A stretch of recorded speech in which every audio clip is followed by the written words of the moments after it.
بسم الله الرحمن الرحيم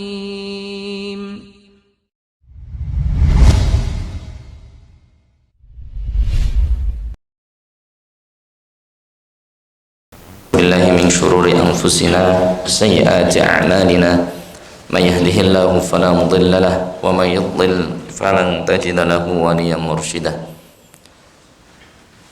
Alhamdulillah, kita memuji Allah Subhanahu wa ta'ala dengan nikmat yang Allah berikan kepada kita. Allah memberikan kepada kita nikmatul iman, nikmatul Islam, as-sihhatu fil badan, kenikmatan-kenikmatan yang Allah ta'ala. Beliau mengatakan, Allah ta'ala berfirman, wa atakum min kulli ma sa'altumuh wa in ta'uddu ni'matallahi la tuhsuha. Seandainya kalian menghitung nikmat Allah Subhanahu wa ta'ala yang Allah berikan kepada kita, la tuhsuha, niscaya kalian tidak akan bisa menghitung nikmat Allah Azza wa Jalla. Innal insana la zalumun kafar. Namun kebanyakan manusia zalim, berbuat zalim, kafar, dan dia kufur akan nikmat-nikmat Allah Subhanahu wa ta'ala. Yang kedua kalinya salawat dan salam tak lupa kita bacakan kepada baginda kita Nabi besar Muhammad sallallahu alaihi wasallam wa ala alihi beserta keluarganya, wa ashabihi beserta sahabat-sahabatnya, wa atba'ihi dan orang-orang yang mengikuti Nabi alaihi salatu wassalam ila yaumil qiyamah, sampai nanti di yaumil qiyamah. Allah Ta'ala berfirman, wa tazawwadu fa inna khairaz zadi taqwa. Perbanyaklah oleh antum mencari perbekalan, fa inna khairaz zadi taqwa. Ketahuilah sebaik-baik bekal yang akan kita bawa di hadapan Allah Subhanahu wa ta'ala tiada lain adalah ketakwaan kita kepada Allah Subhanahu wa ta'ala, bimtithali awamirihi, dengan menjalankan perintah-perintah Allah, wajtinabi nawahihi, dan menjauhi larangan-larangan Allah Subhanahu wa ta'ala. Jamaah rahimani wa rahimakumullah, ini merupakan Allah Subhanahu wa ta'ala. Suatu hari Umar bin Khattab radhiyallahu anhu, beliau jatuh dari kudanya, jemaah. Padahal Umar adalah seseorang yang sangat perkasa, sangat kuat. Badannya kalau naik kuda itu sampai kepada tanah. Artinya Umar ini maka Nabi SAW berdoa, Allahumma a'izal Islam bi ihdal umarain. Ya Allah, muliakan Islam dengan dua Umar. Yang pertama Umar bin Khattab, yang kedua Umar yang dikenal dengan Abu Lahab. Jadi Umar ini sangat besar badannya, dan keislamannya membuat Islam itu semakin maju di Makkah. Umar bin Khattab jatuh dari kudanya ketika malam hari, jemaah, melewati pemukiman kaum muslimin. Beliau mendengarkan ayat Al-Quran di surat Maryam, surat ke-20 ayat 71, wa in minkum illa wariduha kana ala rabbika hatman maqdiyah. Wa in minkum illa wariduha, setiap kalian pasti akan melewati yang namanya neraka. Setiap kalian pasti akan memasuki yang namanya neraka. Kana ala rabbika hatman maqdiyah, ini adalah ketetapan Allah yang tidak bisa dirubah. Mendengar ayat ini, Umar bin Khattab radhiyallahu anhu terjatuh dari kudanya. Kemudian ditemukan oleh sahabat yang lain, kemudian ditanya, ya Amirul Mukminin, wahai Amirul Mukminin, kenapa engkau pingsan? Maka beliau mengatakan, la aqwa min qauli ta'ala, mendengar firman Allah Subhanahu wa ta'ala, ada seorang ibu membaca, wa im minkum illa wariduha, setiap kalian pasti akan memasuki api neraka, kana ala rabbika hatman maqdiyah. Ini adalah ketentuan Allah yang tidak bisa dirubah. Jadi kita akan nikmat membaca Al-Quran, mohon maaf, kalau kita tahu artinya, ngerti maknanya. Kalau kita nggak paham bacaan Al-Quran, nggak ngerti makna Al-Quran, kita baca aja males. Wallahi jamaah, maka Allah Subhanahu wa ta'ala, barang siapa yang Allah ingin lapangkan urusan dunia dan akhiratnya, Allah permudah urusan kantornya, keluarganya, urusan hartanya, semuanya. Kuncinya satu, baca Al-Quran. Allah Ta'ala mengingatkan di surat Taha ayat 124, wa man a'dzarada an dzikri fa inna lahu ma'isyatan dhanka. Barang siapa seseorang yang tidak membaca kalamku, berpaling dari Al-Quran, fa inna lahu ma'isyatan dhanka, Allah jadikan kehidupannya tidak berkah. Kalau kita ingin keluarga kita berkah, rumah tangga aman, adem ayem ya. Anak-anak mudah diatur. Ya. Maka kuncinya memang kita mempelajari kalam Allah Subhanahu wa taala. Kita mempelajari agama Allah Subhanahu wa taala. Dari Abu Sufyan radhiyallahu anhu, Nabi alaihi salatu wasallam bersabda, "Man yuridillahu bihi khairan yufaqihu fid din." Barang siapa seseorang yang Allah inginkan kebaikan untuknya, baik dunianya dan akhiratnya, yufaqihu fid din. Allah fahamkan orang tersebut dengan agama Allah Subhanahu wa taala. Allah fahamkan keluarga tersebut dengan agama Allah Subhanahu wa taala. Sebanyak harta yang ada di rumah, sebanyak apapun tabungan di deposito, tapi kalau kita tidak kenal Allah Azza wa Jalla, tidak ada ketenangan dalam diri kita, tidak ada ketenangan dalam keluarga kita. Jamaah rahimani wa rahimakumullah, dimuliakan Allah Subhanahu wa taala. Ada kalanya kita hafal surah-surah. Ada yang hafal surat An-Nas, Al-Qari'ah, bahkan ada yang hafal surat Ar-Rahman, ada yang hafal surat Al-Waqi'ah, Al-Kahfi. Tapi maknanya kadang kita nggak mempelajarinya. Ya. Kita tidak mempelajarinya. Maka Al-Quran tidak memberikan perubahan pada diri kita. Namun sekelas Umar bin Khattab radhiyallahu anhu yang sebelumnya dia musuh Allah, membenci Allah, memerangi Rasulullah sallallahu alaihi wasallam, ketika mendengar, karena Umar ini syu'ara, dia ahli syair di Makkah. Beliau mendengarkan 5 ayat Al-Quran, surat Thaha 1 sampai 5. Thaha ma anzalna 'alaikal Qur'ana litashqa illa tadhkiratan liman yakhsha tanzilan mimman khalaqal arda was samawati al-'ula Ar-Rahmanu 'alal 'arsy istawa. Apa jemaah? Yang sebelumnya pedang itu ingin membunuh saudarinya, yang saudarinya dengan suaminya masuk Islam. Pedang itu sudah terhunus jemaah. Mendengar ayat ini pedang itu jatuh. Yang pedang sebelumnya untuk menyakiti umat muslim, menyakiti Rasulullah SAW, mendengar 5 ayat ini berubah jemaah. Taha ma anzalna 'alaikal Qur'ana litashqa.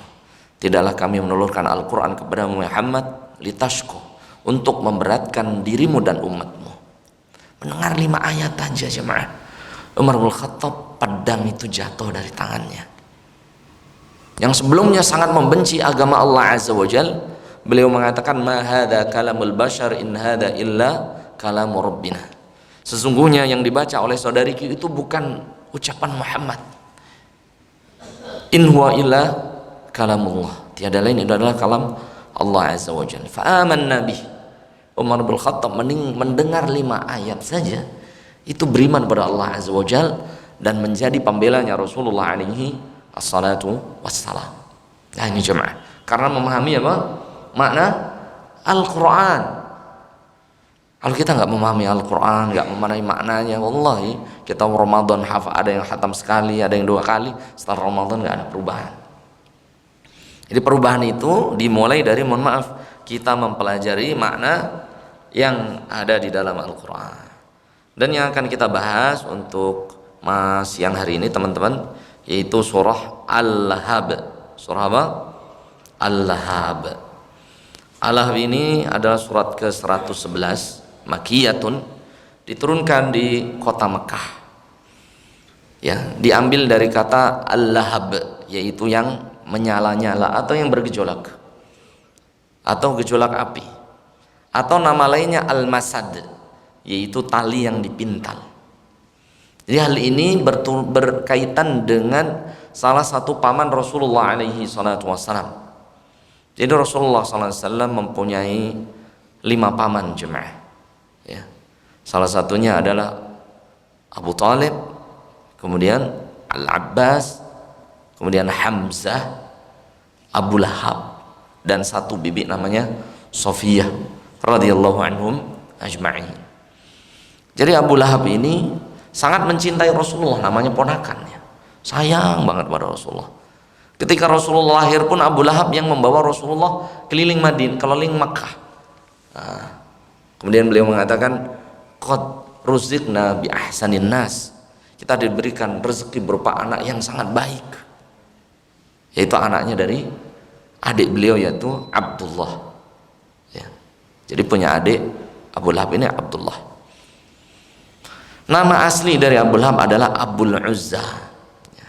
Karena di waktu itu di Mekah itu ada tiga patung terbesar, yaitu Al-Lata, Al-Manata, Al-Uzza. Itu patung terbesar di Mekah, di sekeliling Ka'bah.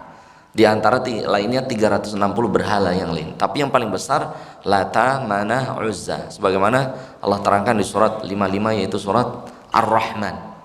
Oleh sebab itu Abdul Muthalib memberikan anak yang paling dia banggakan dengan nama Abul Uzza atau Abdul Uzza, yaitu hambanya Al-Uzza, salah satu berhala yang ada di Ka'bah.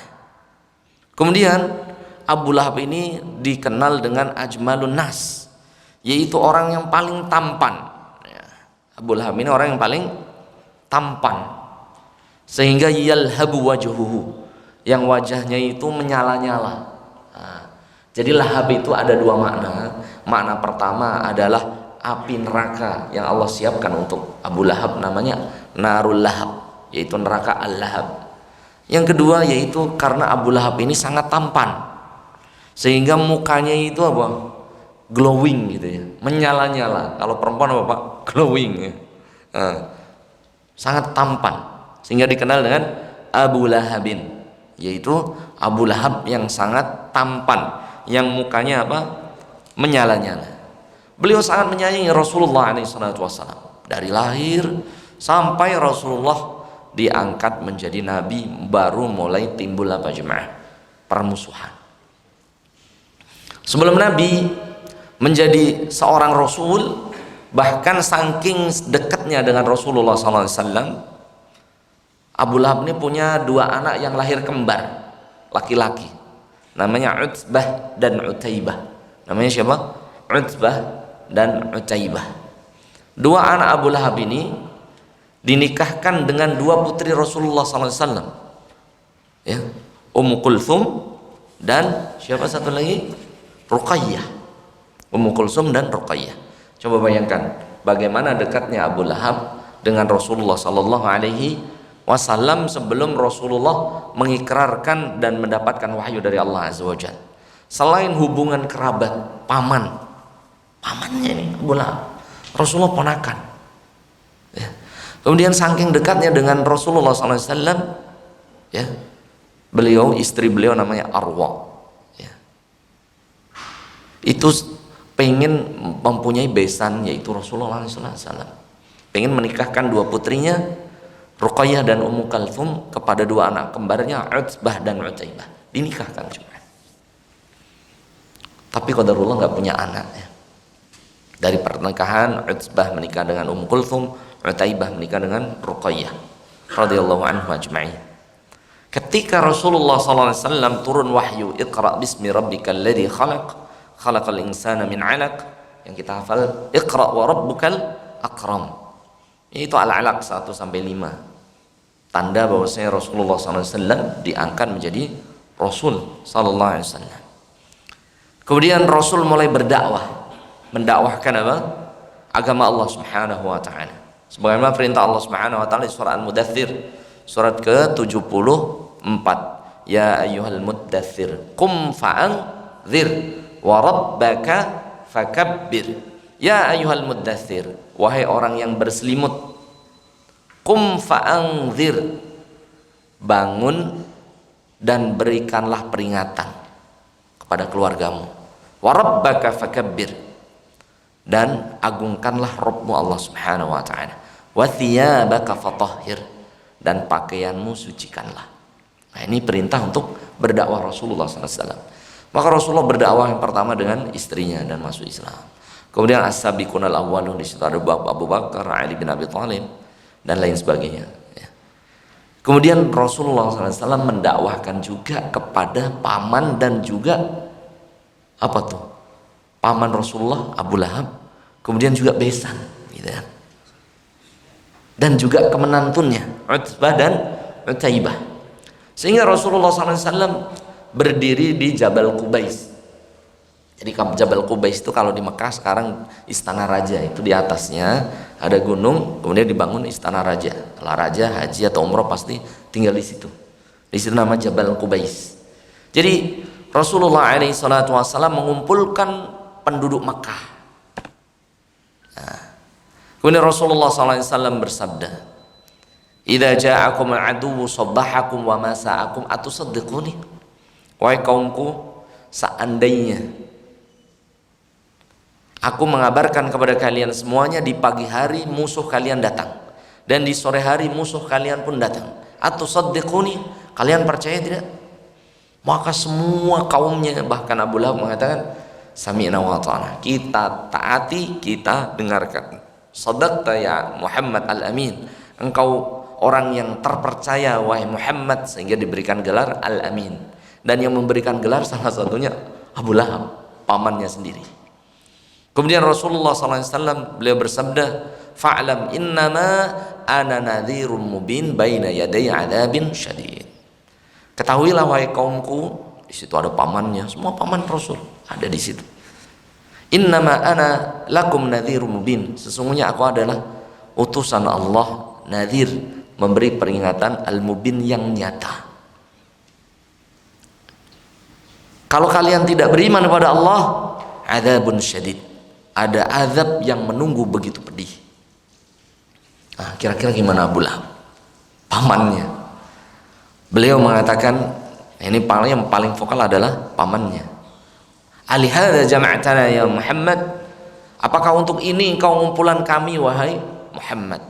Innaka sahirun kadzab, wahai Muhammad ponakanku, kamu ini pembohong, pendusta, penyihir.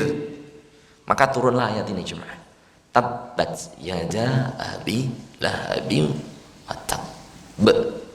Jadi mohon maaf teman-teman, ketika kita berhubungan dengan siapapun, kepada tetangga, kepada saudara dekat, siapapun itu pertama fine-fine aja tuh. Kalau hubungan mu'alah-malah, nongkrong bareng, itu pasti aman tuh. Ayo kita ke puncak bareng-bareng, healing bareng, itu aman tuh.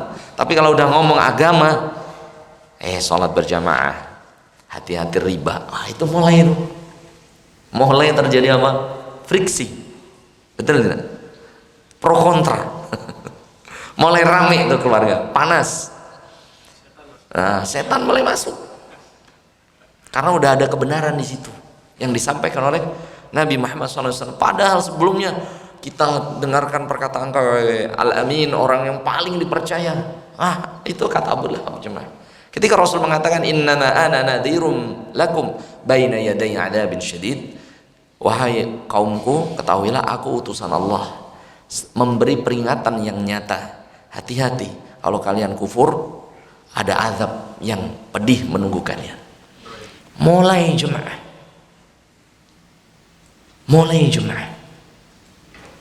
Ummu Jamil, ya terkenal istrinya, dengan siapa? Abu Lahab radhiyallahu anhu, mulai jengkel.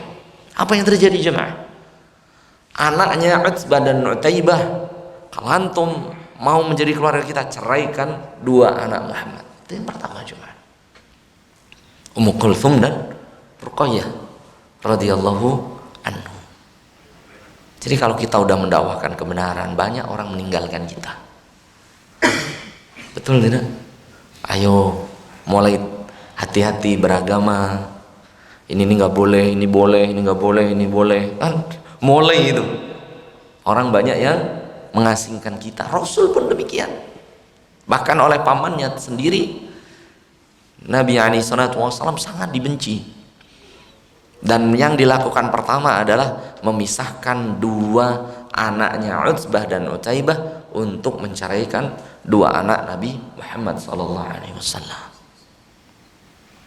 yaitu Ruqayyah dan Ummu Kulthum radhiyallahu anhuma.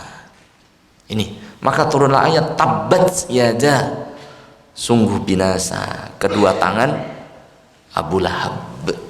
Jadi hati-hati di ayat pertama ini teman-teman, kalau lihat di situ baknya ada tasydid, maka cara wakofnya watab qalqalah kubro, berhenti sejenak baru dipantulkan. Kita baca bareng-bareng ayat pertama. Baca ta'awudz. A'udzu billahi minasy syaithanir rajim. Bismillahirrahmanirrahim. Tabbat yada abi lahabin wa tab. Berhenti sejenak baru dipantulkan. Itu namanya qalqalah kubra. Ketika baju di toko, ba, jim, da, to dan qaf, kemudian ada tasydid, maka nggak boleh watab, tapi berhenti sejenak. Watab.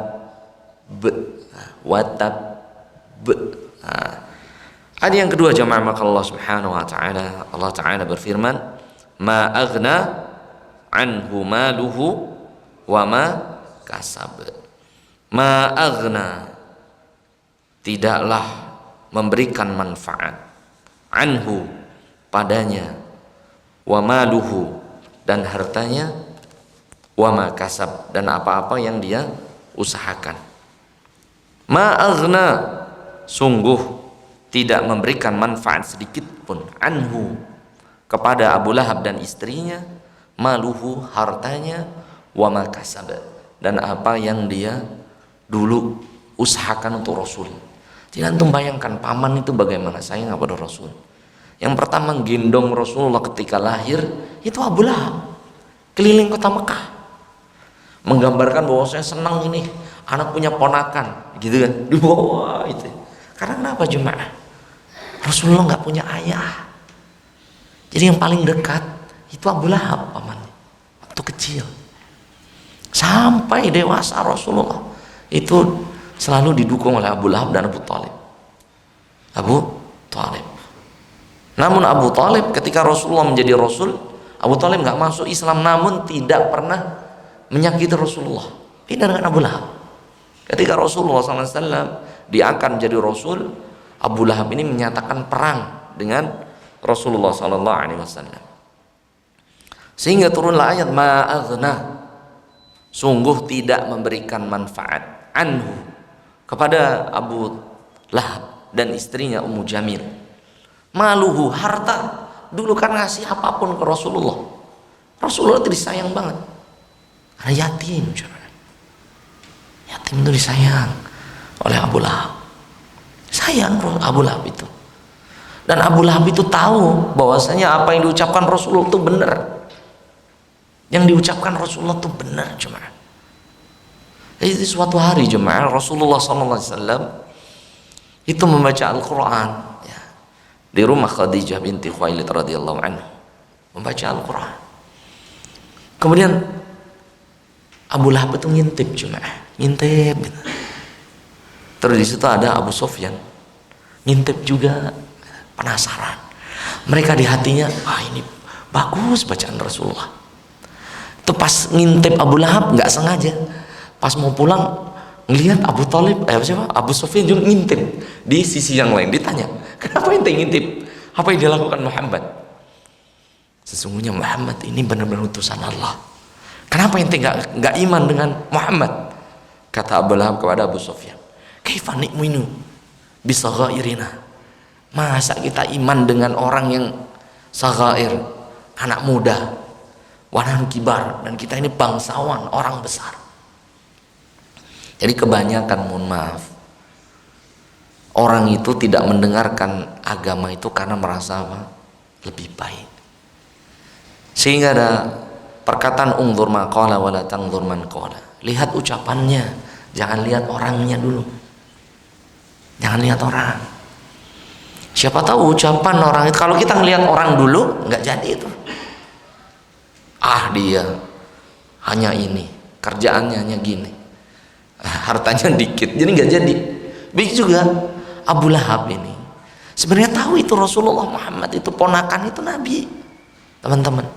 Sehingga jemaah di hari yang lain, hari ketiga, giliran sekarang Abu Sufyan yang datang duluan, intip ini bacaan Nabi Muhammad.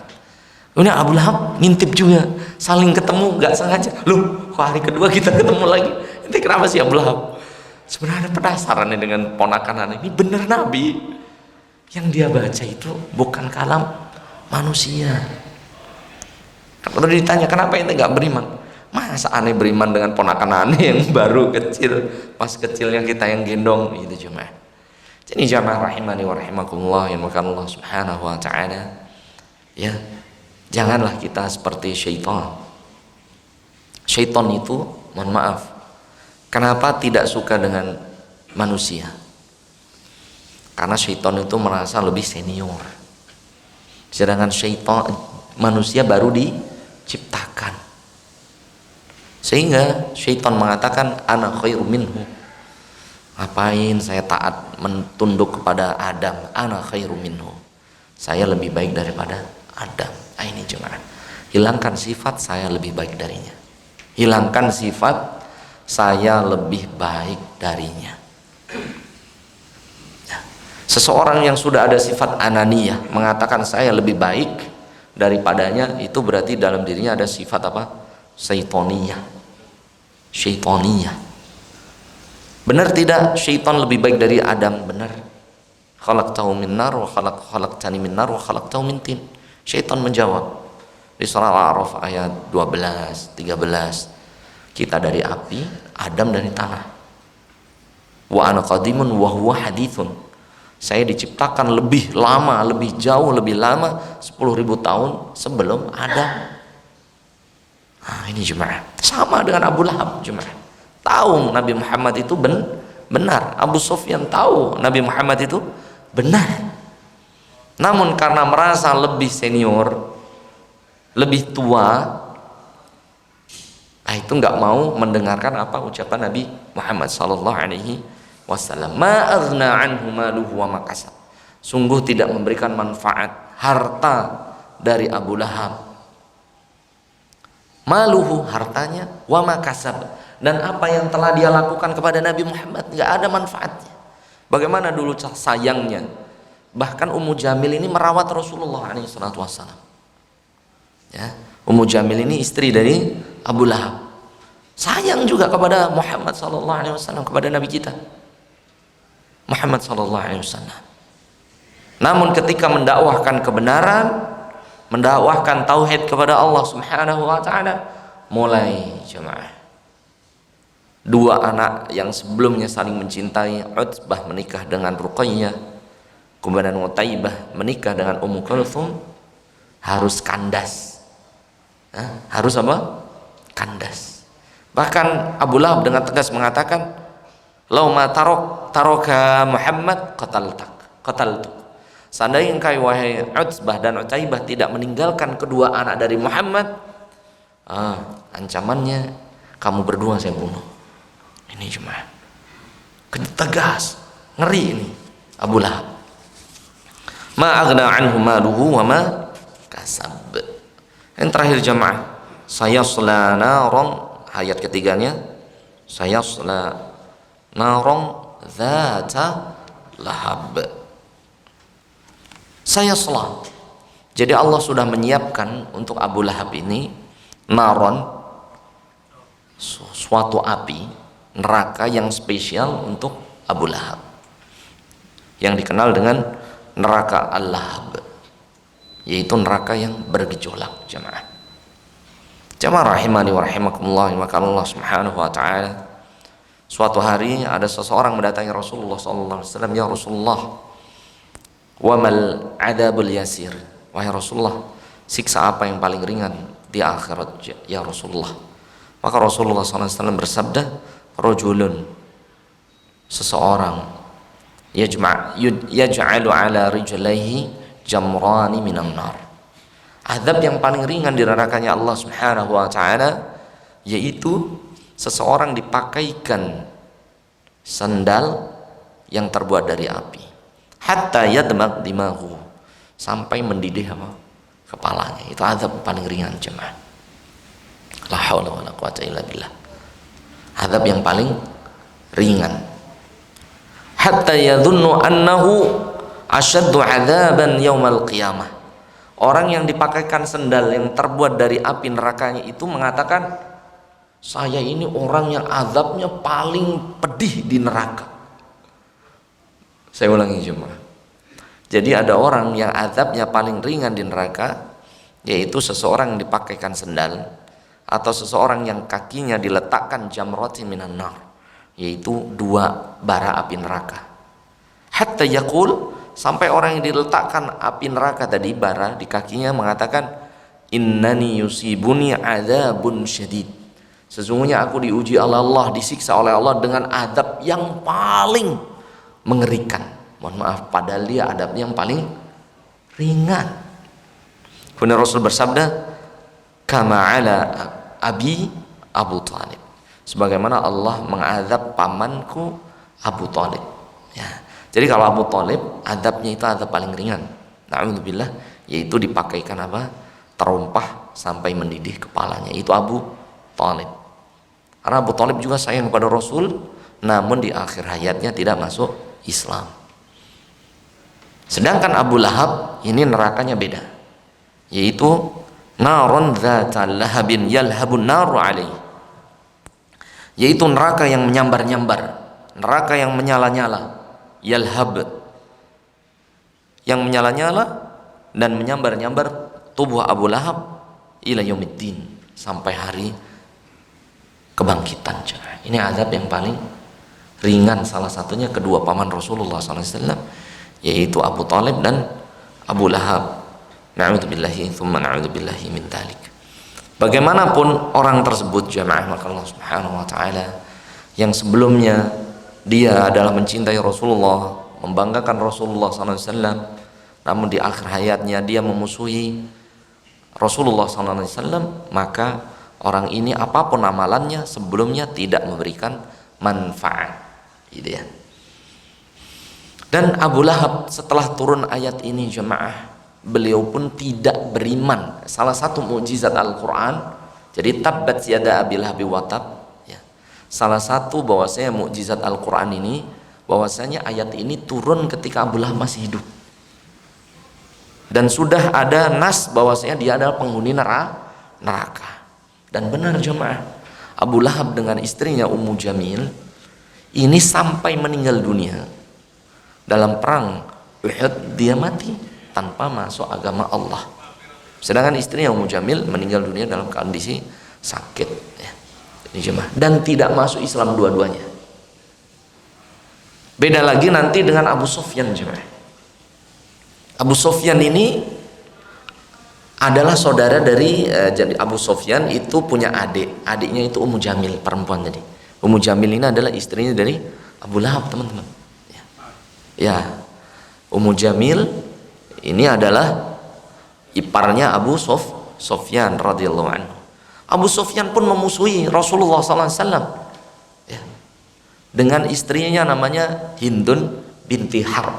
Hindun binti Harb itu istrinya.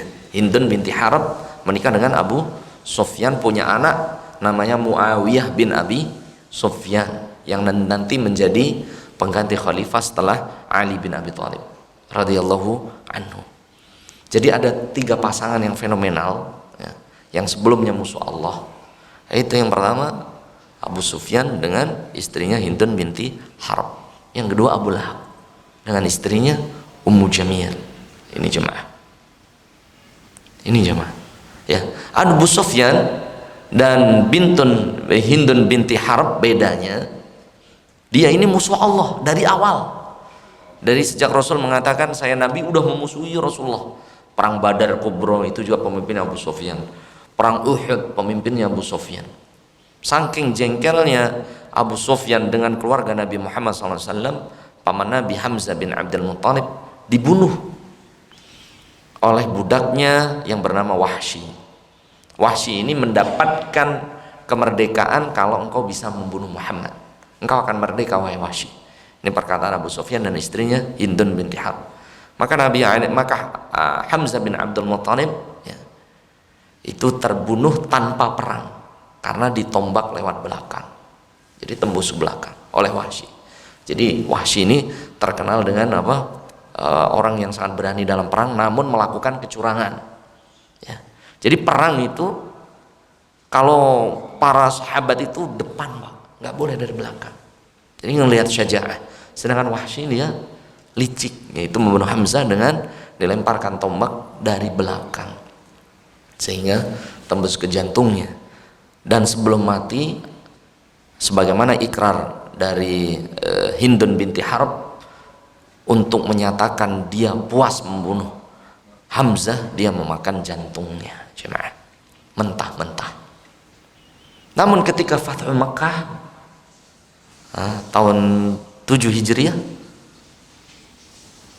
Rasulullah SAW ketika dua orang yang sebelumnya mengusir Rasulullah SAW dan mereka mengatakan saya masuk Islam, maka Rasulullah SAW mengampuni mereka aja. Gak ada namanya apa? Balas dendam.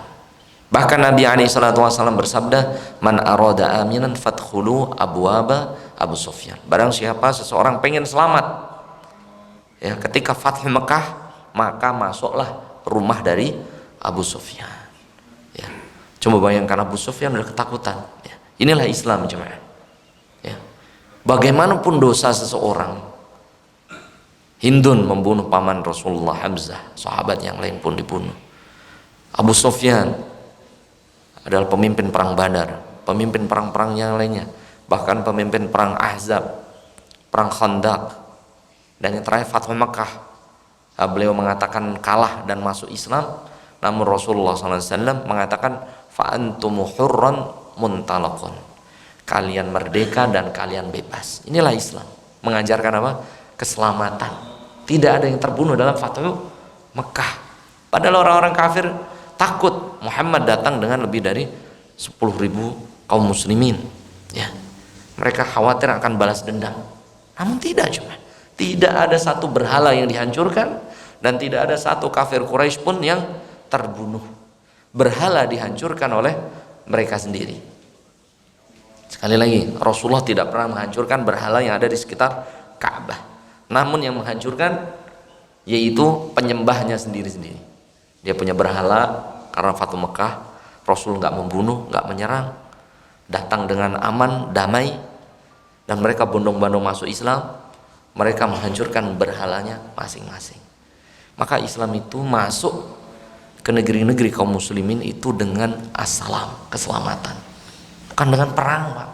Rasul tuh ngirim surat delegasi ke negeri-negeri kaum muslimin, ke negeri-negeri kafir sebelumnya untuk masuk agama Allah Subhanahu wa ta'ala, bukan perang. Jadi Islam bukan dengan perang. Kemudian jamaah Allah Subhanahu wa ta'ala, kita lanjutkan, wa imra'atu hammalatal hatab, dan istri beliau, yaitu istri Abu Lahab, bukan istri beliau ya, istri dia Abu Lahab, yaitu Ummu Jamil hammalatal hatab, yang akan membawa apa? Kayu bakar untuk membakar suaminya. Intinya jemaah, siapa yang mengompori Abu Lahab untuk membenci Muhammad sallallahu alaihi wasallam, untuk membenci Nabi kita Muhammad sallallahu alaihi wasallam? Siapa? Istrinya. Istrinya. Jadi mohon maaf, kalau ada suami nggak benar, suami ngambil hak orang lain, suami masuk penjara, itu faktornya adalah istrinya. Faktornya adalah istrinya. Oleh sebab itu yang membakar Abu Lahab itu adalah istrinya Ummu Jamil hammalatal hatab. Dia yang mengumpulkan kayu bakar untuk membakar suaminya sendiri. Makanya Nabi SAW bersabda, khairu maktanazan nasu, sesungguhnya sebaik-baik perhiasan seorang mukmin, qalbun syakir, hati yang selalu bersyukur, lisanun dzakir, lisan yang selalu berzikir, wa zaujatun salihah, dan istri yang salihah, tu'inuhu ala dinihi, yang membantu suaminya untuk taat beragama. Ini jemaah. Jadi faktor terbesar yang mempengaruhi seorang suami adalah istri. Istri, Pak. Ya, istri jemaah. Dan faktor terbesar yang mempengaruhi anak-anak kita pun istri. Maka Rasul bersabda, ummuka thumma abuk. Siapa yang pernah aku hormati wahai Rasulullah? Ibumu baru bapakmu. Jadi sekali lagi, ibu itu pengaruhnya 75%, sedangkan ayah itu hanya 25%. Apalagi yang PJKA, pulang Jumat kembali Ahad, ini pengaruhnya mungkin 10% suaminya, kan gitu. Jadi istrinya 90%.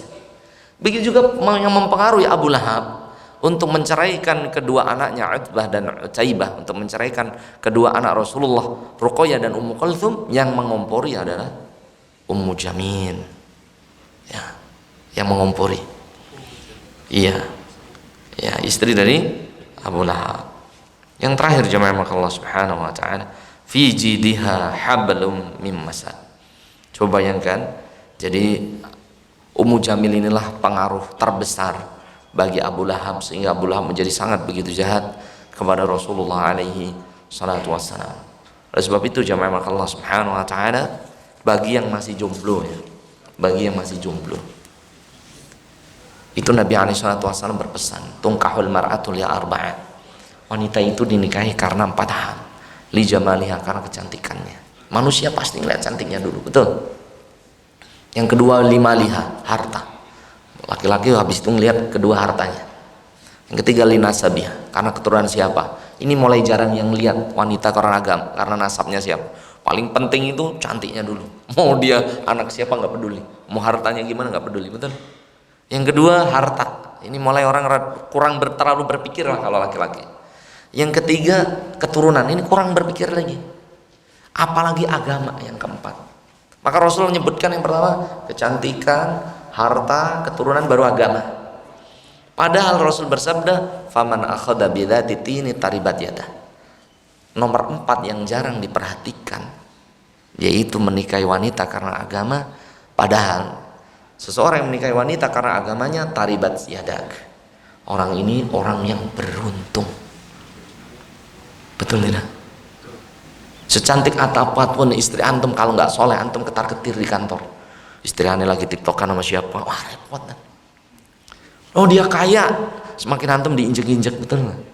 Iya, betul tidak? Kalau diinjek-injek untuk dipijet sih enak ya, kalau diinjek-injek beneran itu loh, nggak dihargai itu repot.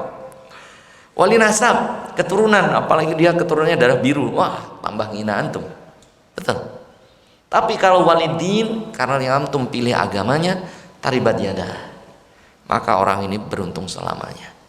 Karena kalau udah nikah itu kecantikan tuh jadi nomor sekian, harta itu nggak terlalu penting, keturunan siapa belum menjamin. Tapi kalau dia punya agama, masya Allah, kecantikannya bisa tertutupi dengan agamanya, kekurangannya bisa tertutupi dengan agamanya. Karena lelaki kalau sudah menikah, yang kita lihat ada bagaimana ketaatan dan ketundukan, kepatuhan istri kepada suaminya jemaah. Terus bagaimana yang sudah menikah kemudian istrinya, Ustaz qadarullah masih belum taat? Jangan keburu-buru antum cerai ya, jangan, alhamdulillah, itu obat terakhir, obat yang paling pahit. Tapi sekali lagi antum berdoa kepada Allah Subhanahu wa taala di sepertiga malam di tempat tidurnya. Istri antum ini lagi tidur, antum bersolat sunnah di sampingnya, qiyamul lail apa aja, mau qiyamul lail, mau tahajud, mau witir, tafadhol. Kemudian berdoa kepada Allah Subhanahu wa taala, dipegang kepalanya, umbun-umbunnya pas lagi tidur, jangan pas melek nanti marah dia kan. Lagi tidur, udah pernah ajarkan ini, doa ini nih, Allahumma inna nas'aluka khairaha wa khaira ma jabaltaha 'alaiha wa na'udzubika min syarriha wa syarri ma jabalta 'alaiha. Allahumma ya Allah, inna nas'aluka, kami mohon kepadamu, khairaha, kebaikan-kebaikan wanita ini, istri ini, wa khaira ma jabalta 'alaiha, dan watak-wataknya yang baik, wa na'udzubika min syarriha, dan aku memohon kepadamu dari keburukan-keburukannya, perlindungan, wa syarri ma jabalta 'alaiha, dan keburukan-keburukan tabiatnya. Itu jemaah. Kalau yang punya anak sama kayak gitu kan. Ini salah satu sunnah Rasulullah alaihi salatu wassalam. Sebagaimana sabda Rasulullah sallallahu alaihi wasallam, man ishtara 'abdan aw syai'an falyaqul, barang siapa seseorang membeli seorang budak ataupun sesuatu, maka baca doa ini. Nah, insyaallah taala Allah akan memperlihatkan bagaimana Allah yang bisa merubah anak istri kita menjadi taat kepada Allah Subhanahu wa taala. Semoga Allah Subhanahu wa taala memberikan manfaat atas surat yang kita baca, yaitu surah Al-Lahab, tabbat yada abi lahbi wa tab, ma aghna anhu maluhu wa ma kasab, sayasla naran dzata lahab, wa imra'atuhu hammalatal hatab, fi jidiha hablum mim masad. Allahu a'lam bishawab. Semoga menjadi ilmu yang bermanfaat. Ada pertanyaan dari bapak-bapak? Mas Satria ada? Enggak ada. Insyaallah berarti istrinya salehah. Amin ya rabbal alamin. Monggo Pak Haidir. Waalaikumsalam warahmatullahi wabarakatuh. Di rumah gitu ya, Anda ketemu pulang sholat subuh. Nah, Subuh di depan rumahnya, Anda tanya, antum kok jarang sholat subuh di masjid? Sudah lama nih kita nggak ketemu. Dia jawabannya, Anda sekarang seringnya di rumah. Anda nggak mau istri dan anak-anak Anda nggak sholat subuh berjamaah. Nah, menurut pendapat Ustaz, ini yang mau penting mana nih? Nah, dia Masya mengingatkan keluarganya atau dia harus ke masjid. masjid? Kata Ustaz. Masya Allah, tabarakallah. Nah, pertanyaan dari Pak Haidir, bagaimana hukumnya, mana yang lebih utama, seorang ayah atau suami sholat di rumah agar anak-anaknya sholat berjamaah, atau seorang suami sholat subuhnya di masjid? Mana yang lebih utama, di rumah dengan membangunkan anak-anaknya untuk sholat berjamaah, atau sholat di masjid? Tayyib. Pertanyaannya bagus sekali ya, barakallahu fiik. Maka bagaimana dalam kondisi tertentu, tapi jangan sampai tiap hari ya. Dalam kondisi tertentu ada baiknya seorang suami sholat di rumah berjamaah dengan anak-anaknya, tapi sesekali saja. Namun jelas yang lebih utama dia sholat di masjid dengan berjamaah. Sebagaimana sabda Rasulullah SAW, khairu salatir rajul fi baitiha illal maktubah. Sebaik-baik sholatnya seorang lelaki adalah di rumahnya, kecuali sholat 5 yang wajib. Jadi mungkin dibangunkan sholat qobliyahnya, agar sholat qobliyahnya boleh itu kalau qobliyah. Tapi kalau untuk sholat wajibnya diusahakan di masjid. Namun sesekali boleh, sesekali saja. Karena kadang kalau kita nggak ngajak anak-anak untuk sholat di rumah, sholat berjamaah, susah. Kalau kita nggak mimpin dan malah tidur lagi, maka ini boleh. Namun kalau sudah baik, ke masjid lagi. Karena sekali-kali sebaik-baik sholat laki-laki adalah di masjid, bukan di rumahnya. Tapi kalau sampai beberapa bulan, wah ini nggak boleh cuma. Tetap yang paling baik adalah di masjid-masjid Allah Subhanahu wa ta'ala. Karena nanti kita didik ibunya untuk yang jadi imam. Ibunya menjadi imam untuk anak-anak perempuannya. Kemudian anak-anak lakinya itu diajak ke masjid. Ya itu ya. Maka inilah yang terbaik. Jadi ibunya menjadi imam untuk anak-anak perempuannya. Kemudian anak laki-lakinya ikut ayahnya ke masjid. Misalnya yang bayi nih, yang setahun setengah kita bawa ke masjid, padahal kita tidurin, kita sholat ya. Nanti dia udah inget tuh, dulu ayah tuh masih kecil kita diajak ke masjid, masih TK itu digendong, tidur doang kita di masjid, itu nggak sholat. Diajak aja ke masjid, itu pembelajarannya. Allahu a'lam bishawab. Tetap yang terbaik adalah sholat di masjid bagi laki-laki, namun sesekali ya. Untuk memberikan contoh kepada anak-anaknya untuk sholat berjamaah karena susah, mungkin sesekali di rumah. Namun kalau sudah faham anak-anaknya, maka diajak ke masjid. Disitulah Allah Subhanahu wa ta'ala memberikan pahala 25, di riwayat lainnya 27 derajat daripada sholat di rumah. Allahu a'lam bishawab. Barakallahu fiik wa fiik barakallah. Wa nakhtatim bilhamdulillah, alhamdulillahirabbil alamin. Wa nakhtatim bidu'ai kafaratul majlis. Subhanakallahumma wa bihamdika asyhadu an la ilaha illa anta astaghfiruka wa atubu ilaika. Wassalamualaikum warahmatullahi wabarakatuh.